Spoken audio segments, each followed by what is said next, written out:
कुन बंदगी कुन बंदगी बंदगी कुन बंदगी कुन बंदगी जिंदगी बे बंदगी शर्मिंदगी। हज़रत কুতুবউদ্দিন খাকি রহমাতুল্লাহ আলাইহি ইন্তেকালের পরে উনার জানাজার নামাজ পড়ার জন্য হাজার হাজার মানুষ উনার বাড়ির মাঠে হাজির হয়ে গেছেন। হাজার হাজার মানুষ জড়িত হয়ে গেলেন।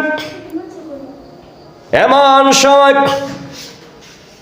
উনার এক খাদিম উনি লাশের পাশে দাঁড়ায় বলেন, কুতুবউদ্দিন খাকি রহমাতুল্লাহ আলাইহি আমাকে ওসিয়ত করে গেছেন উনার জানাজার নামাজ এমন একজন আলেম যেন পড়ান যে আলিমের মধ্যে ৬০টা গুণ রয়েছে। কয়টা গুণ?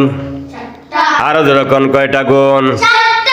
যার মাঝে ৬০টি গুণ রয়েছে তিনি যেন উনার জানাজার নামাজ পড়ান।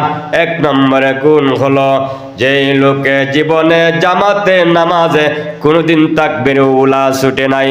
২ নম্বর হলো যার কোনোদিন আসরের সুন্নত নামাজ ছুটে নাই। ৩ নম্বর হলো যার জীবনে কোনোদিন তাহাজ্জুদের নামাজ কাজা হয় নাই। ৪ নম্বর হলো যে কোনোদিন তার জীবনে কোনো বেগানা নারীর দিকে বদ নজরে তাকায় নাই। এই ৪ গুণে গুণান্বিত লোক যেন উনার জানাজার নামাজ পড়ায়। বার আমার বন্ধুরা, আমার লক্ষ্য করে শুনুক, যেই মাত্র ঘোষণা দিলেন এমনি দেখা যায় সারা মাঠের মানুষগুলো সবাই আশ্চর্যান্বিত হয়ে গেছে, সবাই হতবাক হয়ে গেছে। এমন গুণে গুণান্বিত লোক কি পাওয়া সম্ভব? অনেকক্ষণ অপেক্ষা করা হলো, কেউ তো সামনে এসে দাঁড়ায় না, কেউ সাহস করে না, কেউ এসে বলে না আমার কাছে এমন গুণ আছে। এমন করে হঠাৎ করে তাকায় দেখেন পিছন দিক থেকে এমন একজন লোক তার চেহারা দেখে সামনের দিকে অগ্রসর হচ্ছেন। সামনের দিকে অগ্রসর হয়ে সোজা লাশের কাছে গিয়া উনি চেহারা থেকে চাদর সরাইয়া চোখের পানি ছেড়ে দিয়া কান্না শুরু করে দিলেন।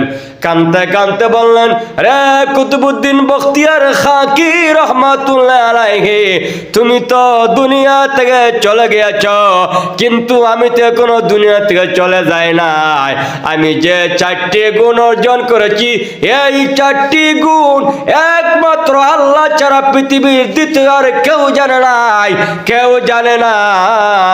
কিন্তু তুমি আজকে প্রকাশ করে দিলা, তুমি আমাকে সমাজের মধ্যে অপদস্থ করে গেলা।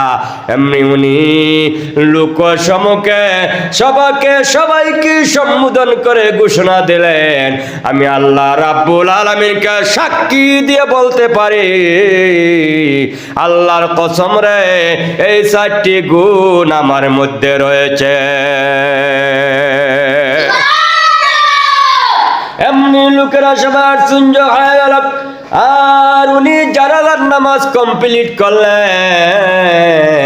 লোকেরা সবাই তাকায় দেখে উনি আর কেউ নয়, উনি তো আমাদের দেশের বাদশাহ।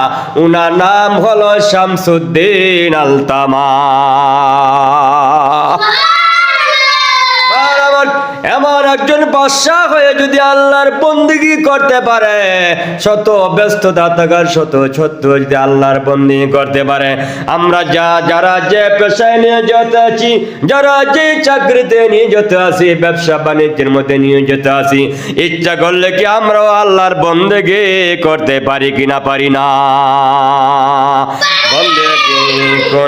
बंदगी कुन बंदगी बंदगी कुन बंदगी कुन बंदगी जिंदगी बे बंदगी शर्मिंदगी।